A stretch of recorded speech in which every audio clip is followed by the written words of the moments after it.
tulungan nyo na lang yung kaibigan nyo, makipagbati kayo sa magulang nyo, makipagbati kayo sa best friend mo na naging kaaway mo. Doon ako masaya. Nagpapaalam ng aba si Doc Willie Leong. Ito ngayon ang viral at usap-usapan sa social media pagkatapos maraming mga balitang lumalabas na di umay pumanaw na ang nasabing sikat at vlogger na doktor. Pero ayon kay Doc Willie Leong, hindi pa siya natatapos ng dahil ngay mahal siya ng Diyos at bigyan pa siya ng mahabang buhay upang makatulong at makapagserbisyo sa 100 at 11 milyong Pilipino. Narito pa ang kanyang mga pinagsasabi. 20 meters, may hingal na ako eh. Salita lang nga, may hingal na ako. Paano nga, bugbog tayo sa chemo? Gusto natin palitin yung bukol, di ba? Nilalabanan ng katawan mo. Hirap ka pa matulog, marami ka pang side effect, pero walang choice eh.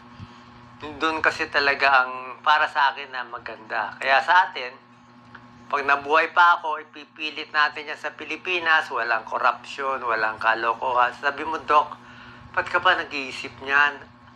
Kung hindi mo ako papatulungin sa Pilipinas, patayin nyo na lang ako. No purpose in life. Mabubuhay ako para saan? Mag-enjoy? Mag-cruise? I don't need it. Sumama na ako sa nanay ko, kung yun lang. Kaya lang ako nandito para tulungan yung 110 million Filipinos na kawawang-kawawa ngayon. Yun lang ang purpose ko. Wala akong pakialam sa politika ng iba. Sarili kong style to. Diretso sa taas, diretso sa Holy Spirit. I don't care about anyone. Sorry ah. Kasi matigas talaga ako ngayon. Pag alam ko tama, tama.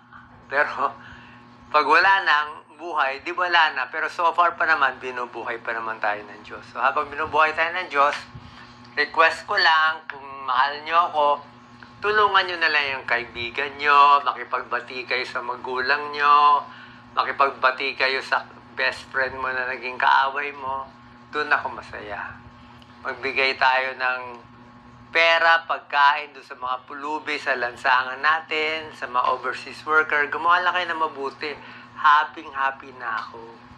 Happy na ako. Okay?